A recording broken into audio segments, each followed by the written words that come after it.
Good day, everyone. I'm Ma'am Karla, your tender, loving English teacher broadcaster and storytelling advocate from Manuel I. Santos Memorial National High School, Division of Rizal. As we celebrate the National Reading Month, it is my pleasure to share to you a stylish fairy tale written by the famous Irish playwright Oscar Wilde. A story that will teach us the importance of sharing and the lesson of love. The Selfish Giant. Every afternoon, while returning from school, the children used to go and play in the giant's garden. The giant, the owner of the garden, was not there in his castle. It was a large and lovely garden, with soft green grass and beautiful flowers. There were many trees that blossomed in the springtime and had rich fruits in the autumn. Birds in the trees sang so sweetly that children would stop their games and listen to them. "How happy we are here," they said to one another. One day, the giant came back. He had been with his friend. He was away for many years. As soon as he returned to his castle, he saw the children playing in the garden. "What are you all doing here?" he shouted angrily. The children ran away. "This is my own garden, and I will allow nobody to come here," said the giant. He was so selfish that he built a high wall all around the garden to stop children from entering it. He also put a notice on the gate. "Trespassers will be prosecuted." The poor children had now nowhere to play. They tried to play on the road, but the road was very dusty and full of hard stones. They wandered outside the high walls and talked about the beautiful garden inside. "How happy we were there," they said sadly. Then came the spring. There were little blossoms and little birds everywhere. Only in the garden of the selfish giant, it was still winter. As there were no children, the birds did not like to sing, and the trees did not blossom. Once a beautiful flower peeped out from the grass, but it read the notice on the gate. It felt so sorry for the children that it slipped back into the ground again. It decided not to grow. But only the snow and the cold wind were happy. "Spring seems to have forgotten this garden. We will be able to stay here all the year round." The snow covered the grass with her great white coat and painted all the trees silver. Cold wind roared all day round. "This is a nice place," he said.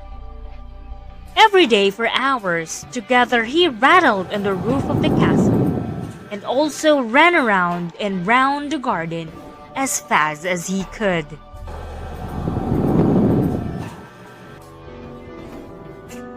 "Why is the spring so late?" exclaimed the giant. He waited for days together, but the spring did not come, nor the summer.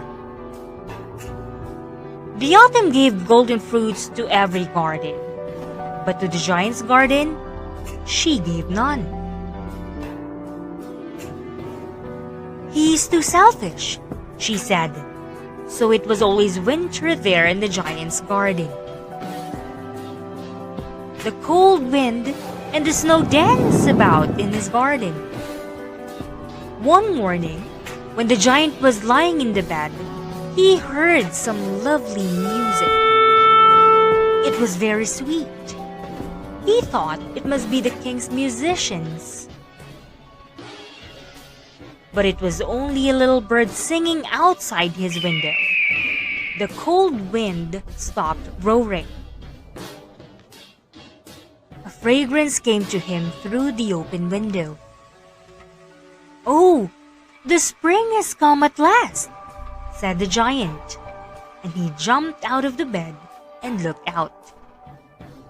He saw a most wonderful sight. Through a little hole in the wall, the children had crept in, and they were sitting in the branches of the trees. In every tree, there was a little child, and the trees looked happy to have the children back again. It was a lovely sight. Only in one corner of the garden, it was still winter. A little boy was standing under a tree. He was so small that he could not reach up to the branches of the tree. His eyes were full of tears. The poor tree was still covered with snow, and the cold wind was blowing strongly there. "Climb up, little boy," said the tree, and it bent its branches down as low as it could. But the boy was too small to reach there. And the giant's heart melted. "How selfish I have been," he thought. "Now I know why the spring would not come here. I will put that poor child in the tree. I will knock down the wall. My garden shall be the children's playground forever." He was really very sorry for what he had done. So he went downstairs, opened the front door quite softly, and went into the garden. When the children saw him, they were frightened. They all ran away, and in the garden it was winter again. Only the little boy did not run, for his eyes were so full of tears that he did not see the giant. The giant went quietly near him, took him gently in his hand, and put him up into the tree.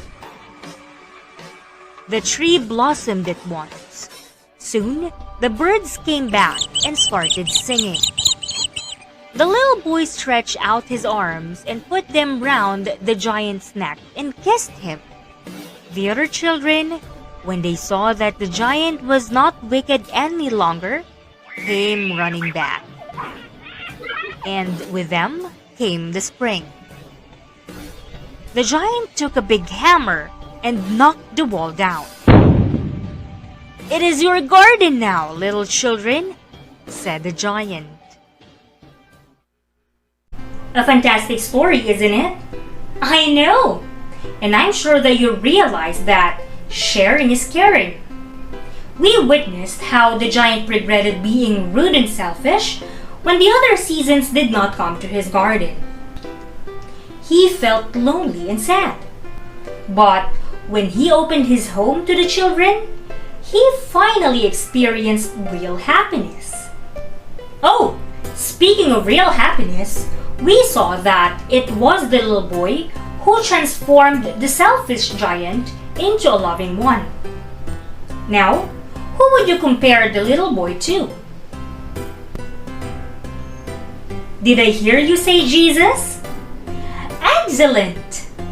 The one who can transform us and cleanse our hearts, it is Jesus, our only source of real happiness.